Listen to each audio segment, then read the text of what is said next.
Lors d'un voyage en famille, qu'il soit d'une semaine ou de plusieurs mois, tout peut arriver. Un enfant qui fait une mauvaise chute en pratiquant un nouveau sport, qui déclenche une otite carabinée à moins de 24 heures du retour en avion, ou encore qui se fait mordre par une grosse bébête pas hyper carrée sur l'hygiène. Oui, vous êtes bien dans un épisode de Galère ton voyage, et tout ça, vous vous en passeriez bien. Mais quand ça arrive, surtout si c'est un de vos enfants qui est concerné, la suite sera plus ou moins facile à gérer. Pour éviter un deuxième effet qui se coule, entre gestion de médecin dans une autre langue et frais astronomiques qui se profilent, une seule solution, avoir souscrit une assurance voyage. C'est pour ça que je voulais vous parler d'AVI International, le courtier d'assurance spécialisé dans l'assurance voyage et l'assistance rapatriement depuis 40 ans. Oui, 40 ans que AVI met tout en œuvre pour assister des centaines de milliers de voyageurs et 30 qu'ils ont un partenariat avec le guide du retard. Se dire s'ils en ont vu passer des bobos de voyageurs aux quatre coins du monde. Pour souscrire, c'est hyper simple. L'inscription se fait en ligne, on peut prolonger ou modifier ses dates de voyage soi-même dans l'espace assuré, et c'est une des seules assurances à ne pas imposer une limite d'âge. Une fois que vous êtes inscrit, votre carte d'assuré reste toujours accessible dans l'application Wallet, Apple ou Android, avec le numéro pour joindre le plateau d'assistance. Parce que dans ces moments-là, on a autre chose à faire que de rechercher un numéro dans ses mails. Ah oui, si vraiment vous avez la poisse et que vous cumulez les soucis voyage après voyage, non seulement vous pourrez souscrire une nouvelle assurance auprès d'AVI, mais en plus, ce sera sans pénalité. Allez bim, un souci de moins. Côté budget, pour vous et moi qui voyageons surtout en famille, AVI propose une formule à prix préférentiel à partir de 2 adultes et 2 enfants. Ce serait dommage de s'en priver. Alors si vous ne l'avez pas encore fait pour cet été, je ne saurais que vous recommander de souscrire une assurance AVI internationale pour un voyage serein et de chouettes souvenirs en famille.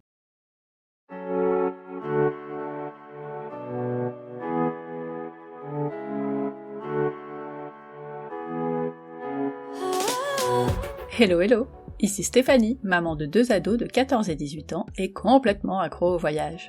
Si vous cherchez une nouvelle destination pour vos prochaines vacances, si vous vous titillez pour un voyage au long cours, les carnets de voyage de mes invités vont vous emmener aux 4 coins de la planète. Dans ce podcast, on tord le cou à cette idée folle que voyager avec des enfants, ça sert à rien puisqu'ils ne s'en souviendront pas.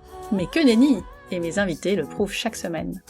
Si vous aimez l'écouter, si vous avez ajouté des destinations sur la liste de vos envies, c'est le bon moment pour me le dire et me soutenir en vous abonnant et en laissant un joli commentaire ou une note 5 étoiles sur Apple Podcast ou Spotify. Je sais que tous les podcasteurs vous le demandent et qu'on finit par ne plus l'entendre, mais pour les indépendants comme moi, c'est vraiment la récompense pour tout ce travail fait maison. Alors merci à ceux qui l'ont déjà fait et pour les autres, je compte sur vous. Allez hop, nouvelle conversation. Aujourd'hui, je vous propose le 3e épisode de la mini-série Galère ton voyage, spécial bobo. Si vous n'avez pas écouté les 2 premiers, sur les bobos du quotidien, comme la fièvre, les diarrhées et les vomissements, puis les traumatismes et les plaies, mettez sur pause et on se retrouve ici juste après. Cette fois, Camille, notre maman globe-trotteuse de 3 enfants, neuropédiatre et pédiatre urgentiste, nous donne tous ses conseils concernant le soleil, mais aussi sur des trucs de voyage moins sympas, comme le paludisme, les piqûres et les morsures de bébêtes variées, avec en guest star les serpents et notamment une vipère de la mort. Et on enchaîne avec Marjorie, d'AVI International, qui nous parle des activités dites à risque, comme le trekking. Alors pas la rando du dimanche en famille, non, celle qui peut se terminer par un rapatriement sanitaire pour cause de rupture des ligaments croisés. Allez, c'est parti pour le 3e épisode, les bobos vraiment liés au voyage. Hello Camille! Hello! Comment ça va? Eh bien ça va, toujours à peu près. En sortie de garde comme d'habitude? Toujours en sortie de garde, oui c'est ça. On se retrouve pour ce 3e épisode pour parler de bobos plus spécifiques au voyage. Les 2 premiers, on était sur des bobos qui arrivent un peu tout le temps en fait, aussi bien à la maison que quand on est un peu loin. Et là, on va se concentrer sur cela. Donc, comme les 2 premières fois, je te laisse la main, c'est toi qui nous guides. L'idée c'est de parler de des sujets qui concernent vraiment le fait de voyager et on va voir particulièrement quand on voyage dans des milieux tropicaux avec des risques sanitaires plus importants que quand on voyage grosso modo dans les pays de l'hémisphère nord. La première notion que je voudrais qu'on aborde c'est les vaccinations. Alors il est évidemment pas question ici que je déroule toutes les vaccinations en fonction des zones, d'abord c'est pas ma spécialité, ce serait beaucoup trop long. C'est ça. Mais l'idée c'est de se dire qu'un voyage notamment dans ces pays, ça se prépare. Et donc, pour se préparer, il faut consulter en médecine du voyage. Alors, dans les grandes villes, en général, c'est dans les CHU où il y a des consultations spécialisées. À Paris, je crois qu'il y a l'Institut Pasteur, qui est un gros centre de médecine du voyage. Et puis, dans les moyennes villes, parfois, dans les centres hospitaliers généraux, il y a des services d'infectiologie. Et il peut y avoir des médecins spécialistes qui vont proposer ce genre de consultation. Donc c'est vraiment indispensable, je pense, hein, pour pouvoir bien voyager dans ces pays-là.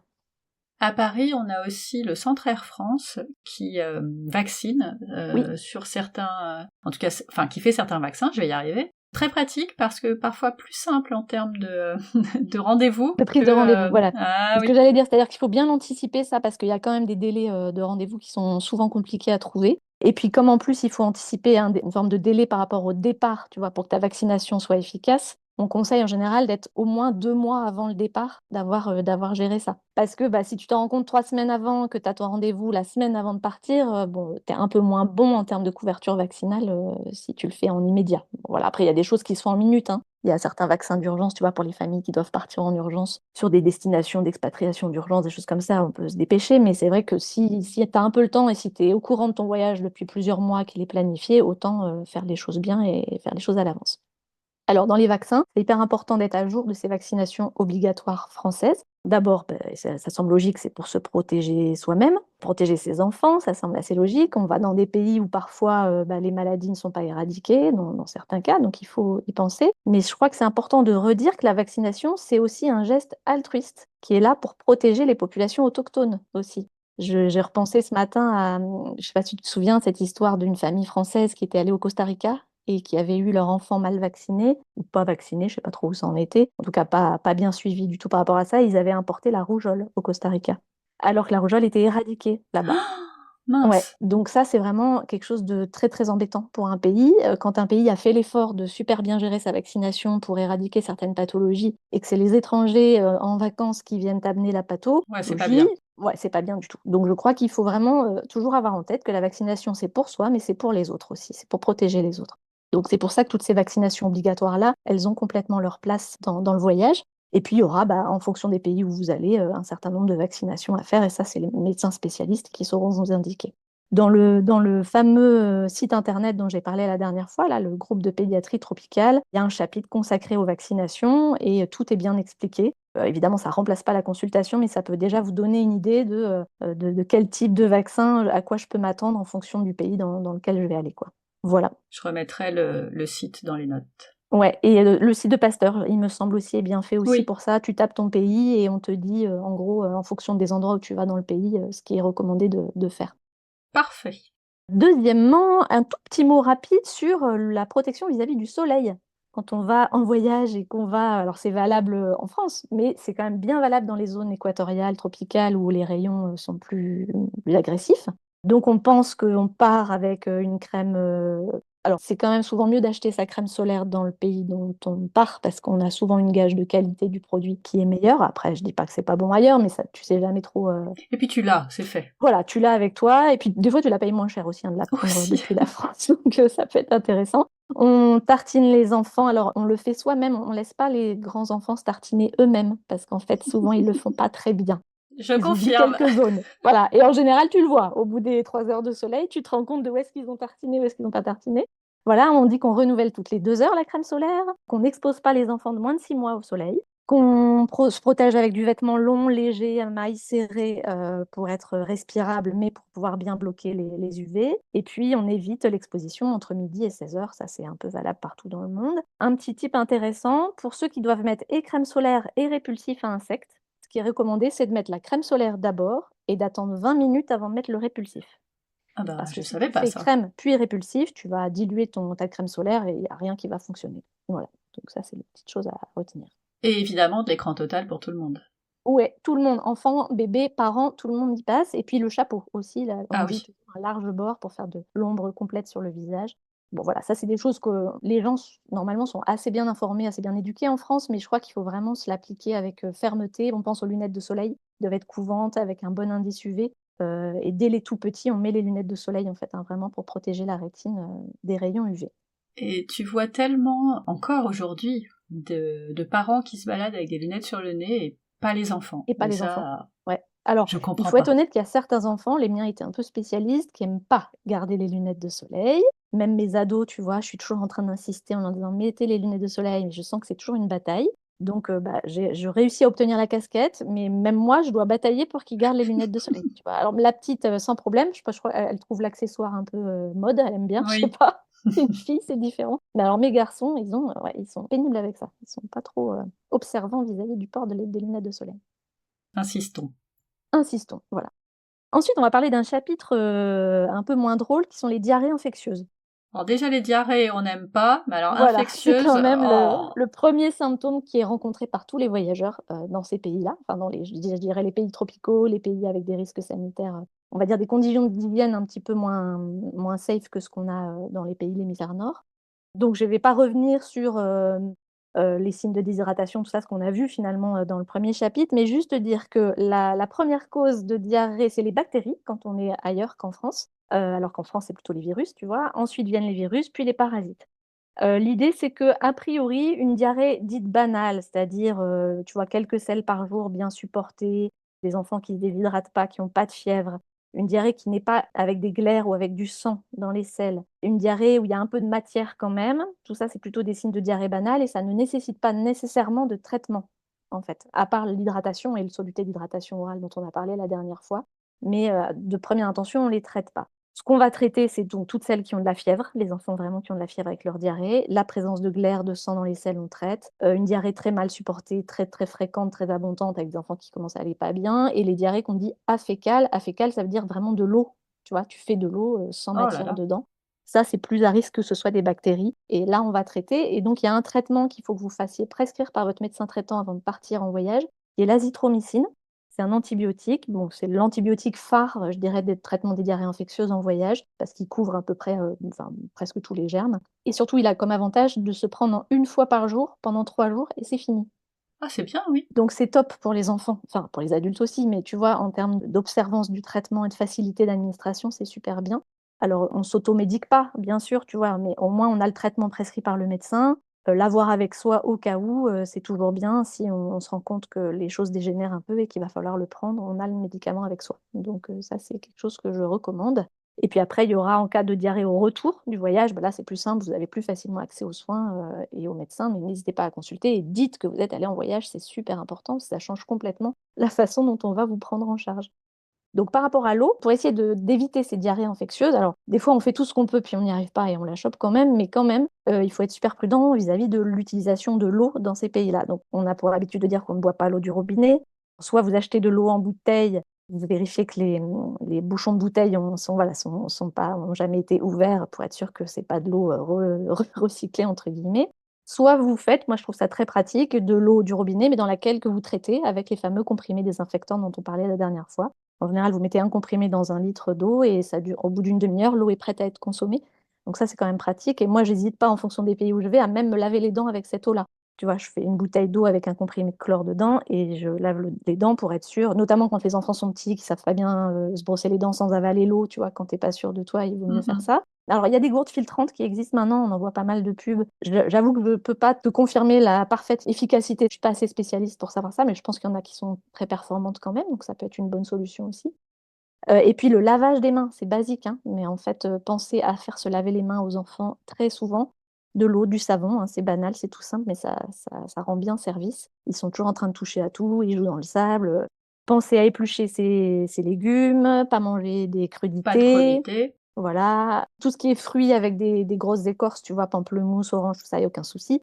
Mais dès que vous touchez à tout ce qui est tomates, concombres, carottes, qu'on a souvent envie de manger en voyage, parce que des fois, tu as envie d'un peu de crudité, un peu de légumes, Mais tu es oui. vite tenté et puis après tu vas le regretter. Donc en fait, il faut vraiment soit vous les épluchez vous-même, soit vous mangez cuit. Voilà. Mais on va éviter les crudités, dans ces pays. Alors, il y aura toujours des gens qui vont te dire: «Mais moi, j'ai mangé de tout et ça s'est très bien passé» et bah, oui, tant mieux. Mais voilà. Mais c'est vrai que ça gâche vraiment le voyage. Une sacrée franche diarrhée, tu as des gens qui sont vraiment, qui se retrouvent hospitalisés, hein, sur des diarrhées comme ça. Donc si on peut éviter et être le plus précautionneux, c'est mieux, je pense. Voilà pour le chapitre des diarrhées. Alors ensuite, on aborde un chapitre qui est vraiment, vraiment spécifique au voyage, qui est lié au risque du paludisme.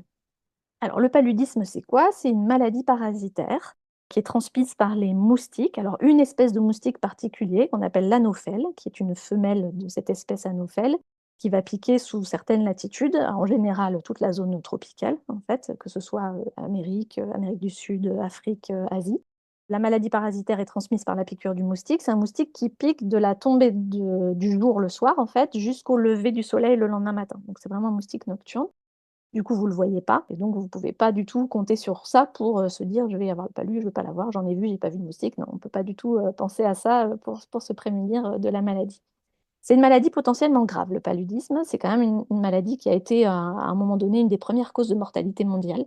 Alors maintenant, on a fait des progrès et puis il y a eu d'autres choses qui sont arrivées, mais en tout cas, le palu a tué beaucoup, beaucoup ces dernières décennies, notamment les femmes enceintes. C'est très grave le palu pour les femmes enceintes et les enfants de moins de 5 ans. Donc en fait, on ne joue pas avec le palu, déjà quand on voyage, mais en plus quand on voyage avec des enfants, on ne prend pas le risque de ne pas prendre de précautions vis-à-vis du palu et donc pour ça aussi, la consultation en médecine du voyage est indispensable. Parce que c'est les consultations en médecine du voyage qui vont être les mieux placées pour vous informer vraiment et des risques. Parce qu'en fait, pour un même pays, en fonction de là où tu vas, le risque ne sera pas le même. En fonction de la saison à laquelle tu voyages, plus tu voyages en saison des pluies, plus il y a de moustiques et plus le risque de palu est important. En fonction des conditions dans lesquelles tu voyages, c'est sûr que c'est pas la même chose de voyager, une semaine en all inclusive dans un hôtel, de bord de mer, que d'aller, dormir chez l'habitant en pleine zone rurale, les risques sont pas les mêmes. Il y a 3 aspects importants dans la protection paludisme. La première, notion essentielle, c'est se protéger du moustique. En fait, ça a aucun sens de prendre un médicament, préventif contre le paludisme si déjà à la base on s'est pas super bien protégé du transmetteur. Donc ça s'appelle la protection personnelle antivectorielle dans nos termes, de médecine, spécialisée. Ça veut dire se protéger du moustique. Donc pour se protéger du moustique, en gros, à partir du moment où on arrive à la période du coucher de soleil, il faut s'habiller en long, du vêtement long léger qui protège jusqu'aux poignets, jusqu'aux chevilles. Il va falloir utiliser les répulsifs à insectes tant qu'on n'est, pas sous moustiquaire.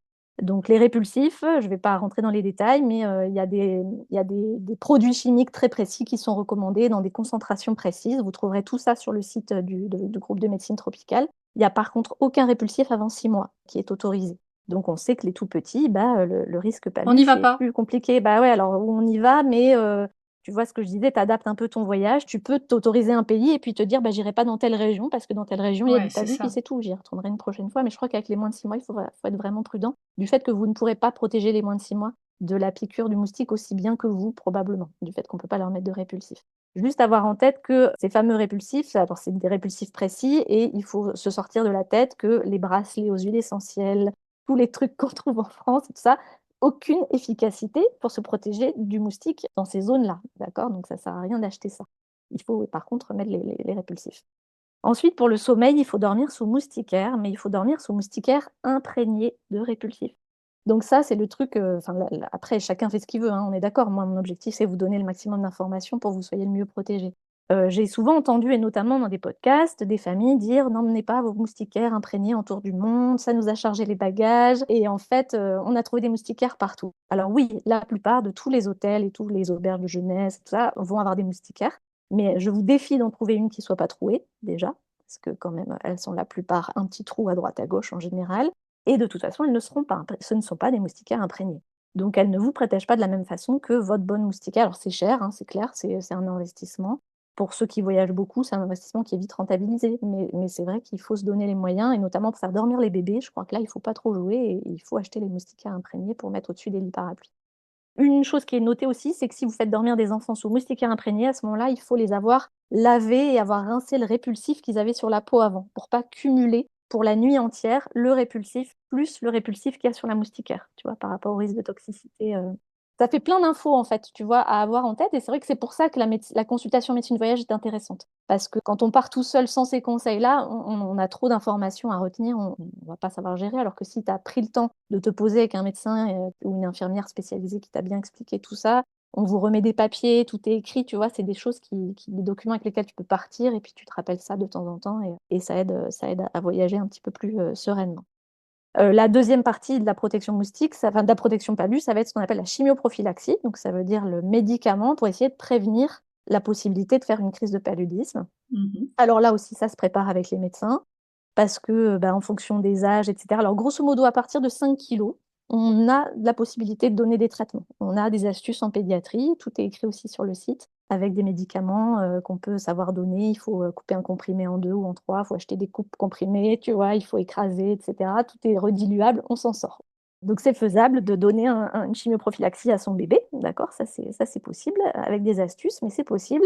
Il faut bien respecter ce qui a été prescrit par le médecin, c'est-à-dire qu'en fonction des médicaments, je pense notamment à l'Atovacone Proguanil qui est le médicament le plus utilisé aujourd'hui pour se prévenir du palu, c'est on commence la veille du départ dans le pays ou dans la zone impaludée on prend tout le temps du séjour dans la zone impaludée et il faut continuer 7 jours après le retour. Et ça, c'est super important. Le risque est plus là parce que tu as plus de moustiques, mais tu peux avoir le parasite dans le sang. Et donc, si tu veux vraiment l'éradiquer, il faut prendre la prophylaxie jusqu'à 7 jours après ton retour de cette zone. Donc ça aussi, ça demande une bonne discipline. Oui, et puis il n'y a pas des effets secondaires à ce Ouais, médicament? ça dépend des traitements. Sur celui-là, celui dont je parle, la Tovacone Proguanil, il est plutôt bien toléré. Habituellement, ça va donner quand même quelques douleurs abdominales. Tu vois, des petits spasmes coliques de temps en temps. Parfois des vomissements, mais légers. Enfin voilà, ça va être plutôt au niveau digestif, un peu de diarrhée, tu vois, mais c'est pas de la diarrhée sévère infectieuse. Mais ça peut te perturber un peu l'intestin. Au bout de quelques jours, en général, c'est pas au démarrage. Tu vois, ça va être plutôt au troisième, quatrième, cinquième jour du traitement. D'autres médicaments, par contre, sont beaucoup moins bien tolérés et auront rarement leur place en pédiatrie. Mais ça, c'est pareil, c'est le médecin du voyage qui va être capable de déterminer ce qu'il faut prendre. Mais en tout cas, ça doit bien se prendre, il ne faut pas l'oublier, plutôt au cours d'un repas. Puis voilà, on essaye de bien penser à ce traitement. C'est entendu. La troisième partie, ça va être toutes les mesures qui sont, tu vois, les moustiquaires aux fenêtres, la climatisation, des choses comme ça. Mais il faut quand même avoir en tête que ça, c'est un apport, si tu veux, mais la clim n'empêchera pas le moustique d'être dans votre chambre, parce qu'en fait, vous allez quand même pas vous mettre, si vous vivez à 35 degrés, vous n'allez pas vous mettre une clim à 18. C'est pas bon, de toute façon, de dormir comme ça Bah, c'est avec un ça. gros écart de température, mais quoi qu'il arrive, ce que vous allez baisser en température sur votre clim ne sera pas suffisante pour complètement anesthésier le moustique. Donc, il ne faut pas compter sur ça pour se dire, je vais me protéger du moustique avec ça. Ça va être des petites mesures d'appoint, mais ce qui compte, c'est vraiment la protection personnelle avec les vêtements, le répulsif et après la moustiquaire pour la nuit, imprégnée, et la chimioprophylaxie. Pour les gens qui s'expatrient, il y a si tu veux, des recommandations qui vont être un petit peu différentes parce que les gens en expatriation ne vont pas pouvoir prendre la prophylaxie pendant 3 ans. Bah, c'est ça. Donc là, il y a des règles vraiment très spéciales. Je vais pas en parler là, mais la consultation médecine du voyage, elle est faite pour ça aussi. Les gens en médecine du voyage, ils sauront vous dire, en fonction de votre condition de voyage et si c'est pour une expatriation, comment vous allez gérer la prophylaxie dans les premiers mois. Très clair. Est-ce que je vous ai tout dit? Oui, je crois, hein, sur le palu. Je pense vraiment, on ne joue pas avec le palu. Ah oui, et faites attention au discours que vous allez trouver sur place. C'est-à-dire que souvent, les gens vont dire: «Ah, mais nous, du palu, on n'en a pas vu depuis longtemps, machin», tu vois.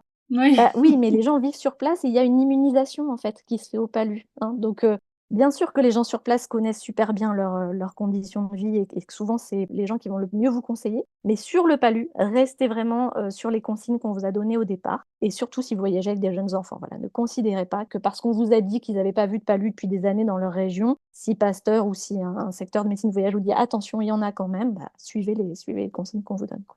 Très clair. Voilà. Autre chapitre? Alors, tout ce qui est piqûres, morsures, risque d'envenimation. Ça, c'est les choses, Mmh. ouais, un petit peu exotiques, liées au voyage. Ouais. Alors, c'est d'abord beaucoup de bon sens. C'est-à-dire que, si on veut éviter de se faire piquer par, que ce soit des reptiles, scorpions, araignées, serpents, en milieu marin, méduses, rascasses, poissons-pierres, tous ces trucs-là, la première chose à Oh faire, c'est l'horreur. de marcher avec des chaussures fermées. Oui. Alors c'est bête parce que quand tu es en voyage, bah, souvent tu es en tongs. Pour certains, tu es facilement pieds nus, bon voilà. Et c'est vrai que dans l'euphorie du voyage, tu as pas trop des fois envie de t'embêter, à tout ça. Bon, en fait, c'est bête, mais oui, il faut marcher avec des chaussures fermées. Si possible, des chaussures hautes, tu vois? Chaussures de rando, c'est quand même l'idéal. Et pareil, si vous êtes amené à vous balader en forêt, en jungle ou autre, bah là, c'est pantalon long, chaussettes hautes pour, limiter le risque de morsure. Parce qu'au moins, si vous croisez un serpent ou autre, il vous touchera peut-être, mais peut-être que grâce à votre chaussure ou à votre pantalon, il vous mordra pas. Oui. Pareil pour la baignade, les tout petits en baignade, même dans les milieux, tu vois, coralliens, tout ça, les lagons de rêve, vous n'êtes pas à l'abri de tomber sur une espèce un peu plus venimeuse et donc mettre des chaussures de baignade aux enfants et si possible fermées, hein, pas avec des trous comme moi Les j'appelle ça les méduses. nouilles, ouais, je sais pas si tout le monde appelle ça comme ça. Voilà, les nouilles c'est pas mal, mais tu as quand même les trous sur les côtés qui fait que tes orteils peuvent être touchés. Mmh. Donc, il faut essayer de plutôt investir dans de la chaussure plastifiée fermée pour se protéger au mieux les Et pieds. c'est même vachement plus confortable. En plus, voilà, pour se protéger des cailloux et des douleurs de corail et tout ça, c'est quand même mieux. Voilà, si jamais vous êtes piqué, une des premières choses à faire, c'est rassurer l'enfant. Plus ça panique, et de toute façon, ça c'est valable dans tout en médecine d'urgence, mais plus ça panique, alors là, notamment dans la problématique d'une envenimation, plus vous allez accélérer le cœur, plus vous allez créer une circulation dans le corps du venin et plus vous allez avoir les effets qui vont apparaître. Donc en fait, hyper important d'essayer de rester très calme et posé, de respirer tranquille pour pas faire circuler le venin trop vite au départage. On nettoie, on désinfecte la plaie, on porte l'enfant, enfin je dis l'enfant, mais ça peut être un adulte, hein. En tout cas, on essaye d'éviter que la personne marche. et on va la porter jusqu'au centre de soins ou à la voiture pour aller l'emmener jusqu'au centre de soins. Ça, c'est aussi pour éviter de faire circuler le venin. Pas de garrot, pas de aspi-venin, pas de je prends un couteau à la Indiana Jones et j'essaye Euh, de tailler autour de la morsure ou j'aspire à Non, la bouche. Non, non, non, tout ça, on oublie, on fait simple, hein, d'accord? C'est juste je désinfecte. Je donne un antalgique, bien sûr, parce qu'en général, je fais pas pipi non, on dessus. fait pas pipi dessus non plus. Ça ne marche pas. Par contre, on donne un antalgique parce que souvent c'est très douloureux, hein. En plus, éventuellement des toxiques, il y a souvent une douleur importante au départ avec la piqûre. Donc, un antalgique et notre fameux paracétamol, notre grand copain de voyage, bah, il est intéressant pour ça aussi. Et puis, si vous pouvez prendre une photo de l'insecte ou de, je sais pas, enfin, du reptile, de l'animal qui a piqué, parfois il est encore là en fait. Donc, du coup, ça vaut le coup. 2 secondes, je prends la photo. Mais c'est essentiel parce qu'en fait, ça va permettre au médecin à qui vous allez montrer la photo d'identifier l'espèce, de pouvoir vous dire si oui ou non il y a un risque toxique ou pas, et derrière de pouvoir éventuellement faire l'injection de sérum anti-venin, tu vois, en Oui, fonction la du choix. bonne. Donc en fait, c'est bête et c'est pas notre réflexe, mais effectivement, prendre une photo, et ça c'est valable en France, hein, pour les serpents aussi, hein, les vipères, etc. Prendre la photo, c'est permettre aux spécialistes d'identifier très vite l'animal et donc de savoir déjà s'il y a un risque ou pas et s'il y a un risque d'être rapide dans l'action à mener derrière. Ok. Pour certains, par exemple, tu vois, rascas, et cetera, ce sont des venins qui sont thermolabiles. C'est-à-dire que c'est comme pour la guêpe ou l'abeille, c'est des venins qui vont être inactivés par la chaleur. Donc, en fait, ça va être intéressant de rapprocher une source de chaleur. Donc, par exemple, dans certaines piqûres par ces poissons-là, type rascas ou autre, il faut nettoyer à l'eau de mer. On donne l'antalgique et si possible, il va falloir plonger le pied dans une eau très chaude. Enfin, je dis le pied parce que c'est souvent le pied qui est piqué, mais ça peut être une main, hein. En tout cas, mettre en contact avec une forte source de chaleur, en faisant attention de ne pas brûler non plus, tu vois, mais effectivement, c'est quelque chose qui va pouvoir soulager la douleur. De même, quand vous faites piquer par une abeille ou une guêpe, ce qui marche très bien, c'est d'approcher une source de chaleur incandescente tout près de la piqûre. Et alors, ce qui marche très bien, c'est la cigarette, en fait, parce que c'est une Oh. source incandescente, tu vois, il n'y a pas de flamme et ça brûle tout près. Un allume-cigare, mais ça se trouve de moins en moins dans les voitures, pour essayer d'approcher cette source de chaleur sans brûler l'enfant. Et ça va inactiver le venin et en général, ça va soulager la douleur assez rapidement. Ok. Toujours dans ce fameux site du groupe de pédiatrie tropicale, il y a un chapitre sur chaque petite bébête, scorpion, araignée, et Euh, cetera, et on vous dit quoi faire dans chaque cas de figure et donc je trouve que c'est plutôt bien fait. ok. T'avais pas une petite anecdote sur les morsures? Voilà, mais oui, bien sûr, bah oui. Effectivement, j'en ai une petite sympathique qui finit très bien, hein, mais C'est bien on de a le eu la dire dès le chance, départ. ouais, de voyager alors dans un pays qui est connu pour, avoir, ce genre de risque, qui est l'Australie. Mhm. On a fait plusieurs fois l'Australie et on a eu la chance en 2017 d'aller dans le parc national du Karijini, qui est sur la partie ouest australienne. Un grand parc sauvage, il fait très chaud, enfin en tout cas la période où on y était, il faisait très chaud, 45 degrés, tu vois, c'est des grands canyons, des piscines naturelles, des perroquets partout. Enfin, c'est vraiment super beau comme endroit. Et en fait, on avait pris les services d'un guide pour une excursion à la journée parce que comme on était en camping-car, il y avait des endroits dans le parc qui n'étaient pas accessibles. Il fallait 4x4 obligatoire. Et moi, je voulais pouvoir aller justement explorer ces endroits-là. Donc, on avait fait appel à une agence qui nous emmenait en 4x4 avec le guide. C'était un monsieur qui était âgé d'une petite soixantaine d'années, je pense, plutôt sur sa fin de carrière, très expérimenté. Très sympa. Et puis, donc, il nous fait descendre dans les gorges et il y a toute une partie où tu marches dans l'eau et puis après, tu te baignes, en fait. Tu te mets en maillot, tu te baignes et puis tu réescalades des petites zones rocheuses et puis tu replonges, des petites cascades. Enfin, tu vois, le truc très sympa. Alors, en plus, c'était assez rigolo parce que dans cette gorge et dans cette piscine naturelle, alors qu'on se baignait, on discutait avec deux autres touristes, je crois qu'elles étaient suisses. Et justement, à ce moment-là, elle me raconte, je pense qu'on parle des serpents, tu vois, parce qu'on est dans le parc national, que tu as des panneaux partout qui disent qu'il faut faire attention, etc. Et ces deux dames, d'ailleurs, m'avaient raconté l'une d'elles avait été mordue par un cobra au Cambodge, je crois que c'était. Toujours est-il qu'on reprend l'excursion, on repart, et on est à ce moment-là, pour le coup, pieds nus, tu vois. Et donc, après coup, on a un peu regretté, mais lui-même, le guide, était pieds nus. Et puis, en fait, on se relève de l'eau, on marche un peu sur des pierres, mais on a encore de l'eau, je pense, j'irai jusqu'aux genoux. Et là, d'un seul coup, le guide hurle et nous crie un truc que je comprends pas tout de suite. Et en fait, il me dit Death Adder. Oh, c'est un serpent, ça. Et en fait, je comprends, il me dit, j'ai été touché par donc le Death Adder, donc D-E-A-T-H, plus loin, Adder, A-D-2-R, c'est le nom d'un serpent mortel dans ce parc du Carigini. On le savait parce qu'on avait regardé avec les garçons un peu, tu vois, les espèces, tout ça, c'était sympa en fait à regarder tout ce qui existait dans ce parc. Et là, le guide est livide, quoi. Et il me dit, il m'a touché au talon, il m'a touché au talon. Et en fait, et je dis, mais comment vous savez? Il dit, mais je l'ai vu. En fait, il a vu, il a senti que le serpent le touchait. Et il a vu le serpent partir devant lui dans l'eau. En fait, je savais pas que ce serpent, il pouvait être terrestre et aquatique. Et là, je sens que le guide panique, en fait. Tu vois, là, je me dis, oh, merde, si le guide panique, on est mal. Et donc, en fait, il s'assoit sur la pierre, il regarde son talon et je regarde avec lui, tout ça, et il dit: «Non, finalement, je crois qu'il m'a pas mordu et on ne retrouve pas de traces de morsure». Bon, du coup, on se calme un peu, mais quand même, il veut pas prendre de risque et il dit: «On va remonter la gorge, on va retourner là-haut», parce que c'est là-haut qu'il y a des bornes, en fait, en Australie, dans les parcs nationaux. Tu as des espèces de grosses bornes avec boutons d'urgence qui te mettent en relation avec un talkie-walkie de rangers, en fait. Donc si tu as le moindre problème, tu peux, alors elles sont pas partout dans le parc, mais enfin, quand même, tu as des zones, où tu peux y aller, et donc il savait qu'il y avait la borne. Donc il m'a dit: «On va remonter», et là, il commence à me briefer en mode: si jamais, vous voyez que je commence à être pas bien, si je me sens pas bien, si je fais un malaise, surtout, il y en a un de vous qui court jusqu'en haut, là où on était, il y a une borne et vous appelez les rangers». Enfin, tu vois, on était pas très rassurés.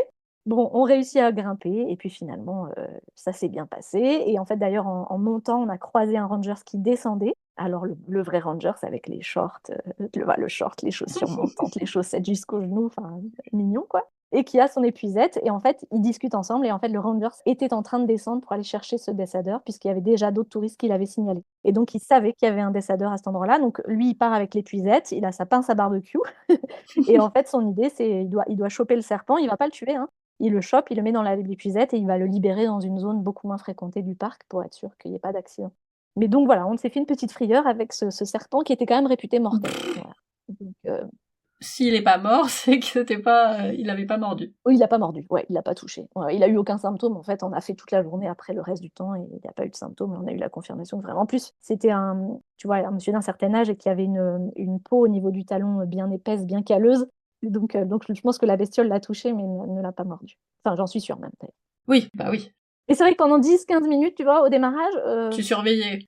tu dans un milieu un peu hostile quand même, hein. On est Ouais, on est dans un ouais. parc national en pleine Australie, tu pas du tout d'hôpital, tu pas d'hélico, tu rien du tout à cet endroit-là, hein, donc bon, même si tu as des rangers, alors évidemment qu'eux, je pense qu'ils savent faire venir des secours, mais enfin, les secours, ils sont pas là, de suite, Oui, c'est ça. du tout.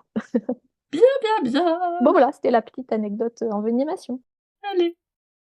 Dernier grand chapitre, alors grand chapitre, petit chapitre, mais qui pour moi a son importance. Alors moi, je suis médecin du SMUR, enfin pédiatre du SMUR, donc c'est un thème que j'ai forcément à cœur, qui est la mort inattendue de nourrissons. Alors je ne veux pas du tout venir Allez, on plombe venir plomber l'ambiance. l'ambiance, mais je rappelle que ce risque existe en voyage également, et que là aussi, en général, avec l'euphorie du voyage, on change de repère et donc on pense qu'on pourrait sans problème changer notre façon de dormir. Et c'est vrai qu'avec les vacances, tu vois, il y a le côté vacances, le lâcher prise, et puis parfois les conditions de voyage qui font que c'est pas toujours facile d'avoir un lit pour le bébé, bah on pourrait dormir avec son bébé, en fait. Et Mhm. je suis sûre qu'il y a plein de parents voyageurs qui ont fait ça. Et tant mieux si ça s'est très bien passé, mais je rappelle que le cododo, c'est-à-dire le partage du lit avec son nourrisson, c'est un facteur de risque de mort subite du nourrisson. Donc ça existe encore, les accidents de couchage, et donc c'est pas parce qu'on est en voyage qu'il faut relâcher la vigilance vis-à-vis de ça. Donc si possible, il faut que l'enfant ne dorme pas dans le même lit que ses parents, il faut qu'il ait son matelas à lui, un matelas ferme. On n'a pas trop la problématique des couvertures et tout ça quand on est dans les pays chauds. La gigoteuse est souvent pas nécessaire. Et voilà, c'est sur le dos, strictement sur le dos, le couchage, et sur un matelas ferme et pas dans le lit des parents. Ça, c'était ma petite note pour se dire qu'il y a des règles de sécurité de couchage avec les enfants qu'il faut garder en tête, même quand on est en voyage et dans des conditions de voyage particulières, quoi. Notamment tout ce qui est camping-car et tout ça, tu vois, je pense à ça aussi. Mais oui, Voilà, parce que typiquement, le camping-car, quand tu es avec des bébés, bah, ouais, il n'y a évidemment pas que c'est beaucoup de super place. tentant de Mm. dormir avec ton bébé. Bah non. Bon, moi perso, j'avais emmené un lit parapluie un peu particulier qui tenait dans l'espace de vie au milieu du camping-car. Bon, ça marche, voilà. C'était Bah un oui. petit déménagement tous les soirs, voilà. Mais c'était pas mal, et ça me sécurisait mieux de dormir comme ça.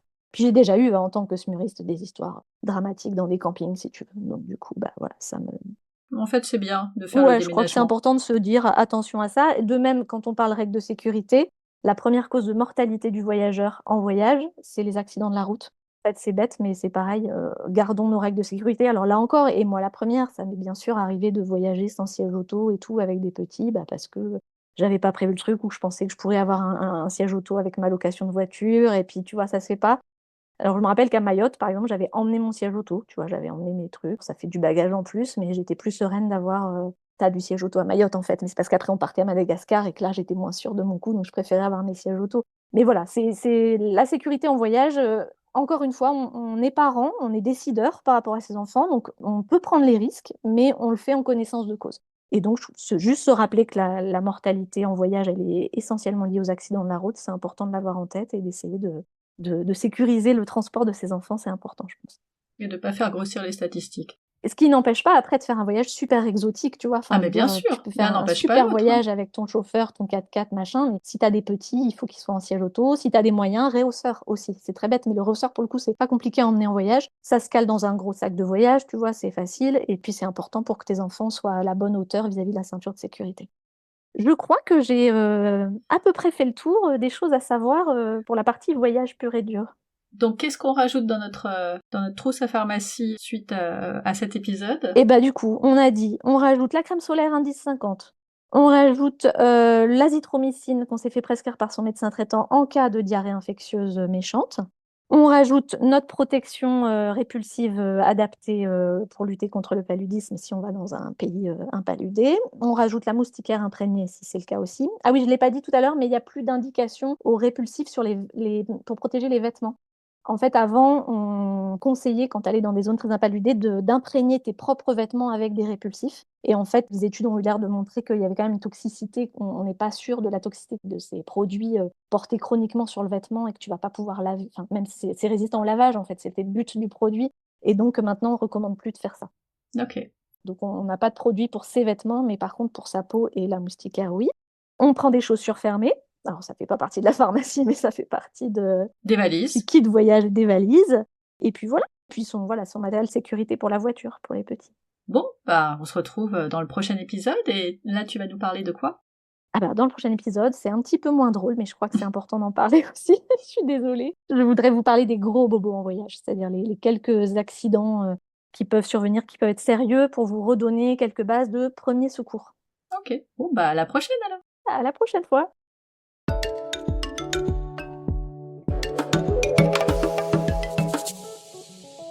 On retrouve à présent Marjorie, d'AVI International, maman globe-trotteuse de 2 petites filles de 4 et 7 ans, avec qui je pars aussi en zone tropicale. Hello Marjorie! Bonjour Stéphanie. Bon, on part dans les zones tropicales cette fois-ci. Ouais, c'est toujours très agréable. Quel type de problème vous rencontrez le plus souvent, en tout cas vos assurés, pas vous personnellement, dans ces zones?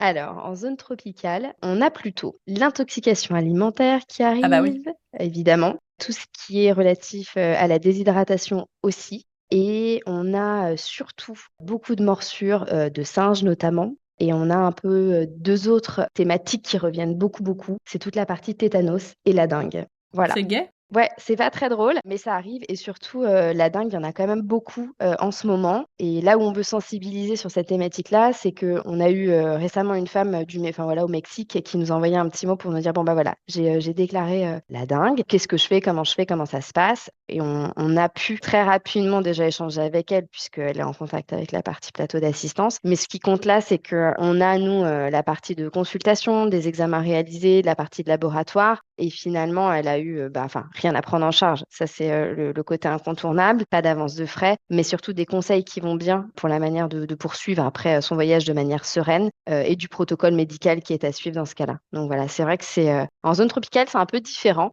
On n'est pas forcément sur ce qu'on appelle de la bobologie, mais on est plus sur des choses en plus qui sont pas forcément agréables parce que c'est pas forcément quelque chose qui s'arrête tout de suite. On va un peu l'avoir avec nous sur le reste du séjour. En tout cas, ça va être un peu plus impactant. La zone tropicale, ça me fait aussi penser à toutes ces familles qui partent en tour du monde. J'ai l'impression qu'on part en tour du monde aujourd'hui comme on part 15 jours en vacances. Est-ce que vous qui avez des assurances aussi pour ça, c'est un phénomène que vous remarquez ou c'est juste moi qui suis trop sur Instagram? Alors non, il faut savoir qu'aujourd'hui, d'ailleurs, on a regardé les chiffres et ça, c'est véridique, pas plus tard que la semaine dernière, sur finalement les durées des longs voyages. Oui, Et ils ont augmenté. Pour le coup, les je suis gens pas partent folle, ça encore me plus rassure. longtemps ouais, sur leur long séjour, ça c'est vrai. Et au-delà de ça, c'est que sur les longs séjours, c'est un indispensable de s'assurer parce que au-delà de 90 jours, on n'a plus aucune couverture qui est associée à quoi que ce soit, et notamment les cartes bancaires. Quand on part en famille, il y a plein d'aléas qui peuvent arriver. C'est un indispensable parce que là, on rentre dans ce qu'on appelle le quotidien. Et finalement, c'est pas que 2 semaines, c'est plusieurs mois. Donc, quand plusieurs mois se passent, il y a plusieurs événements. On fait souvent des choses un peu exceptionnelles aussi en termes de pratiques sportives, d'aventures qu'on veut vivre. Donc, il faut être couvert sur ces éléments-là. Souvent, on est aussi chamboulé par les changements de température, de météo, de je m'habille, je me déshabille et compagnie. Donc, on tombe aussi souvent malade. Et puis, comme on joue les petits aventuriers, souvent, on a des chutes qui arrivent, petites ou grosses chutes, mais souvent, on a besoin d'accompagnement pour pouvoir aussi poursuivre son trajet sereinement. Notamment quand on a des petites fractures, poignets, chevilles ou autres, qu'on a besoin parfois d'un peu de kiné, mais qu'on a aussi surtout envie de continuer son aventure. Mais c'est ça. On n'a pas envie que ça s'arrête et du coup, c'est bien important d'avoir son assurance avec toi au long cours surtout. Mais j'ai l'impression que ça se fait de façon plus naturelle quand on part longtemps et a fortiori en tour du monde. On sait bien que c'est indispensable. Enfin, on n'hésite pas, a Non, on priori. n'hésite pas. En vrai, c'est un incontournable et ça fait vraiment partie de la checklist. C'est vraiment j'ai mes billets, j'ai mon visage, je sais où je vais et j'ai Ouais, c'est forcément mon ça. assurance qui m'accompagne. Sincèrement, c'est un indispensable aujourd'hui, complètement. Tu as parlé effectivement des activités sportives et qui peuvent être un peu différentes quand on est sur des longs voyages, mais aussi parfois sur des cours. Est-ce que, pour rentrer un peu plus dans le détail, quels Oui. sont les sports qui sont pris en charge? Est-ce que c'est différent en fonction des assurances? Enfin, comment ça se passe? Alors oui, et ça c'est vraiment très important à consulter, à regarder, parce que c'est très différent d'une assurance à l'autre. Nous, dès lors qu'on part dans ce qu'on appelle un tour du monde, c'est inclus forcément, parce que pour nous c'est un incontournable aujourd'hui d'une grande aventure de plusieurs mois. Il y a un grand classique sur les activités sportives, parce qu'il y a des activités qui sont dites classiques aujourd'hui pour nous, type faire du vélo, faire du ski. Par contre, ce qu'on appelle aujourd'hui les activités sportives à risque, c'est tout ce qui concerne le trekking, le surf, du jet ski, du quad, de la plongée. Pour tout ça, c'est hyper important d'être couvert et d'être bien couvert parce on peut très vite voilà, se blesser quand même. Et c'est surtout que bon nombre d'assurances ne le prennent pas en compte. Au-delà de ça, quand on pense au sport, et je pense notamment là à tous nos voyageurs qui vont sur la partie Asie, dans les sports, il y a aussi ce qu'on appelle, nous, la pratique d'engins à moteur 2-3 roues. Ça veut dire quoi concrètement? C'est tous ceux qui prennent des scooters. Parce qu'en Asie, on prend tous un petit scooter qui va bien. Qu'on soit passager Tellement ou pratique. conducteur, c'est super pratique, c'est commun, et puis tout le monde le fait. Sauf qu'il faut être rassuré. Il faut s'assurer soit en tant que chute et passager aussi. Donc pour ça, c'est un incontournable et ça fait partie justement de la prise en charge de ce que nous, on appelle les sports à risque. Donc ça, c'est hyper important. Tu parles du trekking comme d'une activité qui a besoin d'être assurée, alors que, bon, ok, je dois sans doute avoir la rando familiale de base qui me paraît pas dingo en termes de ni d'effort ni de risque. Est-ce que tu peux nous expliquer ce qui peut arriver?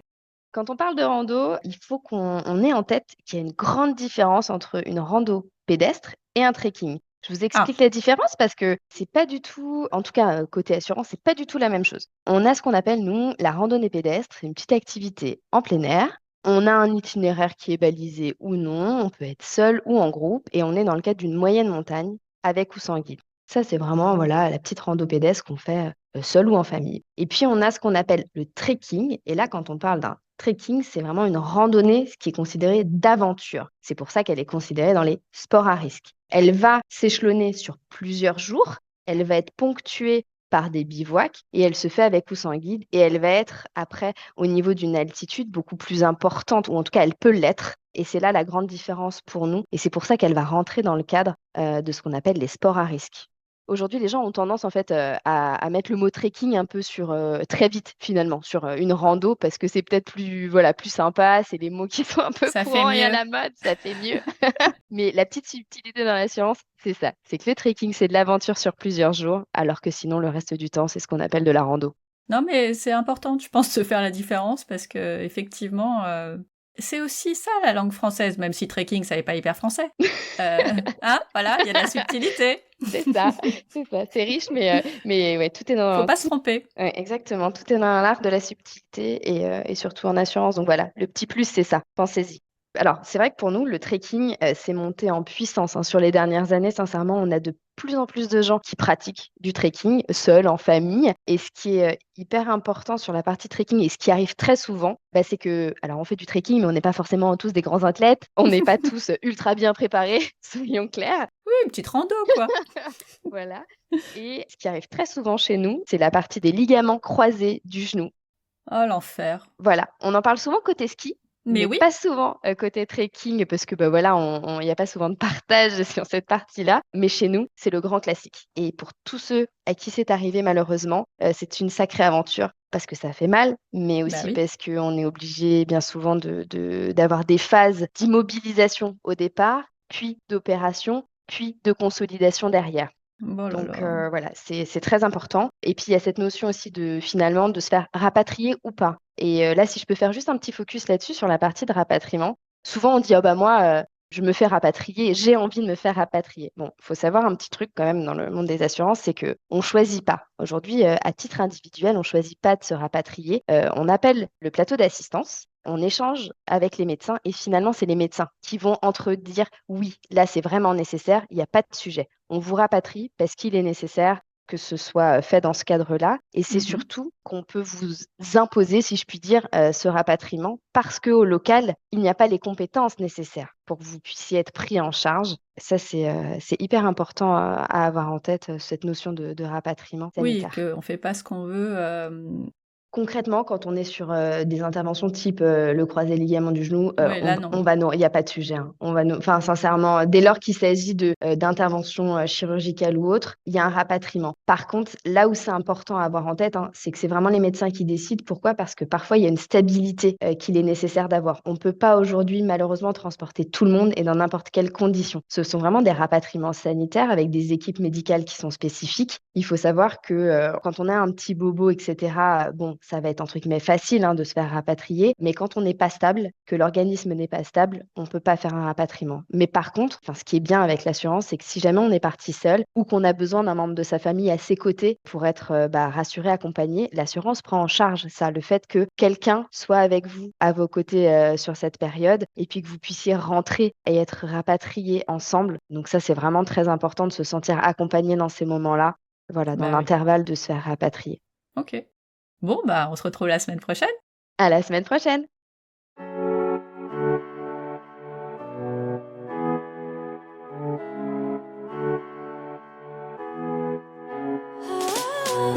Voilà, c'est tout pour aujourd'hui. Merci d'avoir écouté l'épisode jusqu'au bout. Vous l'avez compris, les bobos de voyage, ça se gère beaucoup plus facilement avec une assurance voyage. Donc rendez-vous sur le site avi-international.com pour trouver l'assurance qui correspond à votre prochain voyage, en famille ou non.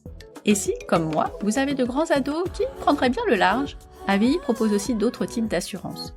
L'assurance Planète Études pour commencer. Elle permet de les assurer aussi bien sur leur campus que lors de leur stage en Europe ou à l'international, s'ils veulent partir en Erasmus ou dans le cadre d'un double diplôme. Il y a aussi la formule au pair, s'ils veulent faire cette expérience à l'étranger, ou si vous-même accueillez un ou une au pair.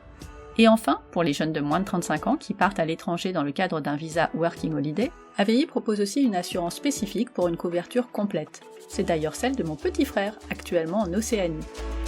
Si l'épisode vous a plu, dites-le moi sur Apple Podcasts, Spotify ou encore sur Instagram en me taguant à familleetvoyage_blog. Comme d'habitude, la transcription de l'épisode est sur le blog familleetvoyage.com. Si vous cherchez un autre épisode à écouter, plus de 100 épisodes entre conversations, top 5, galère ton voyage et mes reportages sont disponibles sur le blog ou en vous abonnant sur la plateforme d'écoute que vous utilisez en ce moment. N'hésitez pas à le partager à d'autres parents en quête d'inspiration pour leurs prochaines vacances et à ceux qui pensent que voyager avec des enfants, c'est trop compliqué. À bientôt pour le prochain épisode. D'ici là, prenez soin de vous, inspirez-vous et créez-vous de chouettes souvenirs en famille.